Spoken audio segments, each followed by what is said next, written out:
इस मूवी के स्टार्ट में एक आदमी दिखाया जाता है जो सूट बूट पहने अपनी कार का इंतजार कर रहा होता है। तभी वहाँ पर एक कार आती है और वो नोटिस करता है कि जो उसका रेगुलर ड्राइवर है वो नहीं है, उसकी जगह कोई और ही गाड़ी चला रहा है। क्लॉडियो उसने ड्राइवर से पूछता है तो वो कहता है कि सर उनकी तबीयत आज खराब है इसलिए मैं कार चला रहा हूँ। क्लॉडियो कार में बैठ जाता है और कार वहाँ से निकल जाती है। इतने में ड्राइवर रेडियो ऑन करता है जिस पर न्यूज चल रही होती है कि एक 70 साल बूढ़े ने एक छोटे से बच्चे को काट लिया है। लेकिन क्लॉडियो न्यूज पर ध्यान नहीं देता और गुस्से में कहता है कि मुझे डिस्टर्ब मत करो, रेडियो को बंद कर दो। इतने में वो ड्राइवर क्लॉडियो से कहता है कि सर क्या मुझे आपकी कंपनी में जॉब मिल सकती है। लेकिन क्लॉडियो उसे गुस्से से कहता है कि तुम जो काम कर रहे हो उसे करो। क्लॉडियो की यही कमी होती है कि जो उसके लिए काम करता है वो उसकी रिस्पेक्ट नहीं करता। ऑफिस पहुंचने पर वो कार से बाहर निकलता है और ऑफिस के अंदर चला जाता है। वहाँ पर एक लड़की जिसका नाम सेल्विया है वो उसे याद दिलाती है कि आज एक न्यूज चैनल में उसका इंटरव्यू है। उसकी बात को वो माइंड में रख लेता है और लिफ्ट के अंदर चला जाता है। तभी क्लॉडियो को उसकी वाइफ की कॉल आती है। वो कॉल अटेंड करता है तो उसकी वाइफ कहती है कि तुम ठीक तो हो ना, तुम ऑफिस पहुँच गए। तो वो कहता है कि हाँ मैं बिल्कुल ठीक हूँ और अभी इस वक्त ऑफिस की लिफ्ट में हूँ। उसकी वाइफ उससे कहती है कि अभी मैंने न्यूज़ देखी, लगता है कोई दंगा फसाद हो गया है, तुम ध्यान से रहना। अभी वो बात कर रहे होते हैं तो अचानक लिफ्ट रुक जाती है। उसकी वाइफ कहती है कि घर आते वक्त याद से दूध ले आना। ठीक है मैं ले आऊँगा, ये कहकर वो कॉल बंद कर देता है। इसके बाद वो लिफ्ट ऑपरेटर को कांटेक्ट करता है। वो उसे कहता है कि मैं लिफ्ट में अटक गया हूँ, मुझे यहाँ से बाहर निकालो। लिफ्ट ऑपरेटर कहता है कि सर ज़रा टाइम तो दे ताकि मैं चेक करके आपको बताऊँ। थोड़ी देर बाद वो लिफ्ट ऑपरेटर वापस आता है और क्लॉडियो से पूछता है कि सर आप वहाँ हैं। जिस पर क्लॉडियो मजाक में कहता है कि नहीं मैं तो बाहर जाकर चाय पीकर फिर दोबारा अंदर आया हूँ। तो ऑपरेटर उससे कहता है कि सर पावर यूनिट में छोटा सा प्रॉब्लम है और मैं उसे ठीक करने के लिए अपना आदमी भेज रहा हूँ। फिर क्लॉडियो अपनी असिस्टेंट सारा को कॉल करता है और उससे कहता है कि मैं लिफ्ट में अटक गया हूँ।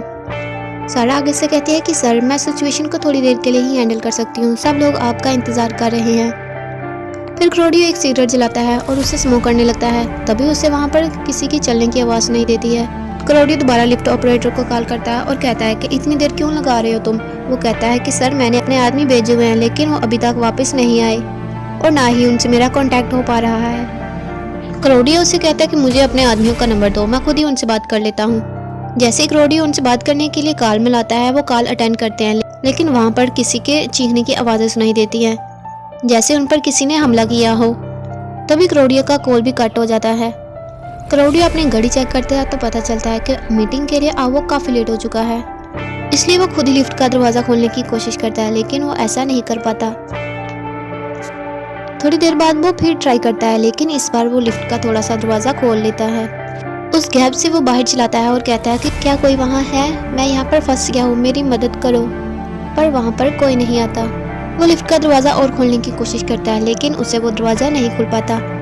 फिर वो सोचने लगता है कि इस लिफ्ट से बाहर निकले तो कैसे निकले, लेकिन तभी उसकी बीवी की कॉल आ जाती है।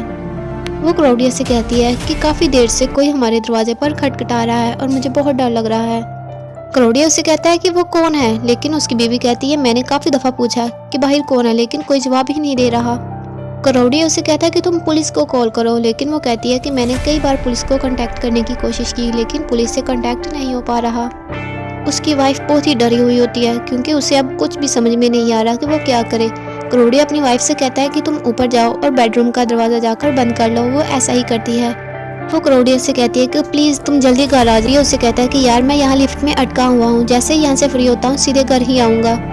इसके बाद क्लॉडियो अपने दोस्त को कॉल करता है और उससे कहता है कि यार काफ़ी देर से कोई मेरे घर का दरवाज़ा पीट रहा है और मेरी वाइफ घर में अकेली है, वो बहुत ही डरी हुई है, तुम वहाँ जाओ और ज़रा चेक करो कि कौन है। जिस पर उसका दोस्त कहता है कि यार मैं ऑलरेडी ट्रैफिक में फंसा हुआ हूँ, यहाँ से निकलने के लिए मुझे 15 से 20 मिनट लग ही जाएंगे। वो उसे कहता है कि जैसे मैं यहाँ से फ्री होता हूँ सीधा तुम्हारे घर जाऊँगा। क्लॉडियो से थैंक्स कहकर कॉल बंद कर देता है। फिर थोड़ी देर बाद उसे उसकी मोम की कॉल आती है। वो उससे कहती है कि बेटा पूरे शहर में टेररिस्ट अटैक हुआ है, प्लीज़ तुम सेफ रहना। क्लॉडियो कहता है कि क्या टेररिस्ट अटैक, और वो भी पूरे शहर में, आप टीवी न्यूज़ को सच मानती हो क्या? ठीक है मैं थोड़ी देर में कॉल करता हूँ, ये कहकर वो कॉल बंद कर देता है।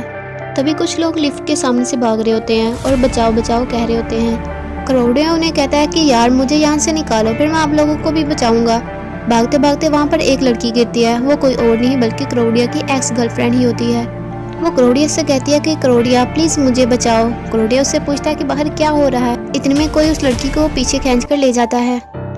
वो बहुत ही परेशान हो जाता है और सोचने लगता है कि आखिर बाहर हो क्या रहा है।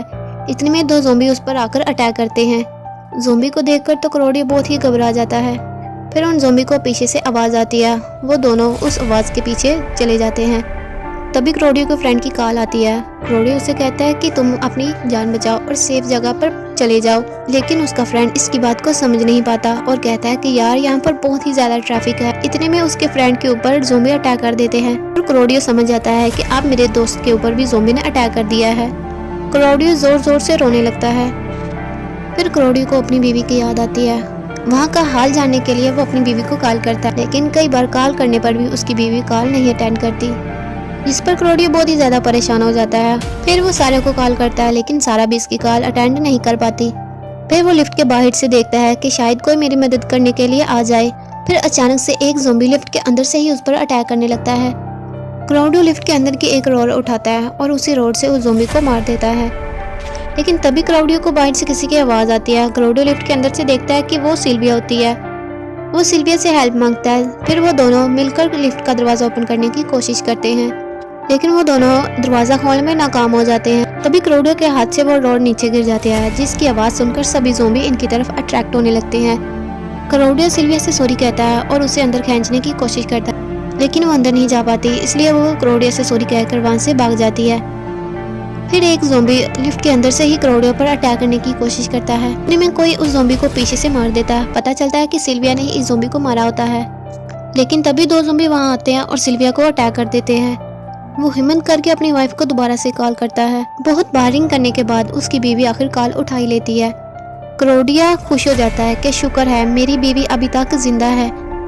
क्रोडियो अपनी वाइफ को बताता है कि यहाँ पर सभी इंसान जानवर बन रहे हैं। तभी इसकी बीवी कहती है कि हाँ, मैंने भी न्यूज़ में सुना है। तभी कोई बेडरूम के दरवाजे को तोड़ने की कोशिश करता है। क्रोडियो उसे कहता है कि तुम दरवाजे के पास जाओ और उसे पुश करने की कोशिश करो। उसकी वाइफ उसे कहती है कि लगता है यहाँ पर कई लोग आ गए हैं, अब मुझसे ये नहीं हो पा रहा। इतने में बहुत से ज़ोंबी वहाँ आ जाते हैं और उसकी वाइफ को अटैक करने लगते हैं। उसके चीखने की आवाज़ क्रोडियो को फ़ोन पर सुनाई दे रही होती है। क्रोडियो भी ज़ोर ज़ोर से रोने लगता है। कुछ देर बाद वहाँ पर 2 ज़ोंबी आते हैं। क्रोडियो गुस्से में चिल्लाकर कहता है कि तुम लोगों को मेरी जान ही चाहिए ना, तो आओ, अंदर आओ, हिम्मत है तो अंदर आओ और मुझे मार डालो। और फिर उसका गुस्सा बढ़ जाता है और वो रोड निकालकर उन ज़ोंबी को ज़ोर ज़ोर से मारने लगता है। तभी लिफ्ट के बाहर से कोई ज़ोंबी को अटैक करता है। क्रोडियो उस गैप से देखता है कि बाहर एक पुलिस वाला आया है, जो क्रोडियो की मदद करने के लिए यहाँ पर आया है। वो पुलिस वाला कहता है कि सर, आपका जनरेटर कहाँ है ताकि मैं उसे ऊपर जाके ऑन करूँ। क्रोडियो उसे बताता है कि जनरेटर ऊपर है, लेकिन वो सही से नहीं चलता। वो पुलिस वाला क्रोडियो को एक वॉकी टॉकी देता है और कहता है कि सर, मुझे रास्ता बताते जाए ताकि मैं ऊपर जाके आपका जनरेटर सही कर सकूं। वो क्रोडियो को एक गन भी देता है। फिर वो क्रोडियो को गन चलाने का तरीका भी बताता है और वहाँ से चला जाता है। फिर क्रोडियो उस पुलिस वाले को रास्ता बताता है और वो पुलिस वाला सेम इसी की डायरेक्शन पर चल रहा होता है। फिर क्रोडियो टॉर्च लगाकर देखता है कि आखिर इस लिफ्ट का दरवाज़ा खुल क्यों नहीं रहा। तो क्या देखता है कि वहाँ दरवाजे में कोई चीज़ अटकी होती है। फिर वो पुलिस वाले को बताता है। वो उस चीज़ को हाथ से निकालने की कोशिश करता है, लेकिन तभी वहाँ पर 2 ज़ोंबी आकर उस पर अटैक करते हैं। क्रोडियो पुलिस वाले की गन से उन दोनों ज़ोंबी को शूट कर देता है और दूसरी तरफ उस पुलिस वाले को भी ज़ोंबी मार देते हैं, जिससे उसका क्रोडियो से राब्ता टूट जाता है। कुछ देर बाद रात हो जाती है। क्रोडियो इतना परेशान होता है कि वो खुद को गोली मारने वाला होता है और कुछ ही सेकंड में अपना फैसला बदल देता है। फिर वहाँ पर एक पुलिस वाला और आता है और क्रोडियो से कहता है कि सर, लिफ्ट का ऊपर वाला दरवाज़ा खोले। फिर क्रोडियो लिफ्ट का ऊपर वाला दरवाज़ा खोलता है। अब वो दोनों वहाँ पर आ जाते हैं और दोनों मिलकर ज़ोंबी को शूट करने लगते हैं। तभी क्रोडियो देखता है कि उस पुलिस वाले के पाँव पर किसी ज़ोंबी ने काट लिया होता है। वो पुलिस वाला क्रोडियो को गन देता है और कहता है कि तुम मुझे इस गन से शूट कर दो, ऐसा ना हो कि मैं ज़ोंबी बनकर तुम्हें भी काट लूँ। लेकिन क्रोडियो उसे कहता है कि नहीं, मैं तुम्हें शूट नहीं कर सकता, ये मुझसे नहीं होगा। फिर पुलिस वाला उसे कहता है कि ओके ठीक है, जब मैं पूरी तरह ज़ोंबी बन जाऊंगा तब मुझे तुम शूट कर देना। फिर थोड़ी देर बाद वो पुलिस वाला पूरी तरह ज़ोंबी बन जाता है और क्रोडियो पर अटैक करने लगता है और क्रोडियो जल्दी से उसे शूट कर देता है। फिर सुबह होती है तो हमें दिखाया जाता है कि मिलिट्री ने उस पूरी बिल्डिंग को कवर कर लिया है और बहुत से ज़ोंबीज़ को वहाँ से मार दिया है। गन शॉट की आवाज़ सुनकर क्रोडियो जाग जाता है। तभी उसे किसी अननोन नंबर से कॉल आती है। वो कॉल अटेंड करता है तो दूसरी तरफ उसकी वाइफ बोल रही होती है। ये सुनकर वो बहुत ही खुश होता है और थैंक गॉड कहने लगता है। तभी उसकी बीवी उसे बताती है कि वो कुछ ज़ोंबी के बीच फंस गई थी, लेकिन वो वहाँ से बचकर बाहर आ जाती है और कुछ सोल्जर उसे वहाँ से बचा लेते हैं। बात करते करते क्रोडियो कैम्पबेल की बैटरी खत्म हो जाती है और उसका फ़ोन बंद हो जाता है। फिर वो अपने रॉड से उस चीज़ को बाहर निकालने की कोशिश करता है जो लिफ्ट के दरवाजे में अटकी हुई थी। ज़्यादा कोशिश करने के बाद आखिर वो उस चीज़ को बाहर निकाल ही लेता है और दरवाज़ा खुल जाता है। क्रोडियो अपना कोट पहनकर लिफ्ट से बाहर आ जाता है। बिल्डिंग से बाहर आने पर देखता है कि हर तरफ ज़ोंबी ही ज़ोंबी मरे पड़े हैं। वहाँ एक लड़की के पास दूध की बोतल देखकर उसे याद आ जाता है कि अरे यार, मेरी बीवी ने तो कहा था कि आते वक्त दूध की बोतल ले आना। क्रोडियो उस औरत से दूध की बोतल ले लेता है। इतने में वो औरत उड़ जाती है और क्रोडियो को कहती है कि तुमने मेरी दूध की बोतल क्यों ली। तब हमें पता चलता है कि वो औरत एक ज़ोंबी है जो अभी भी बची हुई है। वो क्रोडियो को मारने आ रही होती है, तभी पीछे से कोई उसे शूट कर देता है। तब क्रोडियो अपने दोनों हाथ ऊपर करके कहता है कि मैं इंसान हूँ, मुझे शूट मत करना। अब पूरा शहर मिलिट्री की कंट्रोल में आ जाता है और अब हमें दिखाते हैं कि वहाँ पर कोई भी ज़ोंबी नहीं होता, सारे ज़ोंबी को मिलिट्री ने मार दिया होता है। और इसी के साथ हमारी ये मूवी ख़त्म हो जाती है। अगर हमारी मूवी आपको अच्छी लगी हो तो हमारे चैनल को लाइक और सब्सक्राइब ज़रूर कीजिए। Thank you for watching.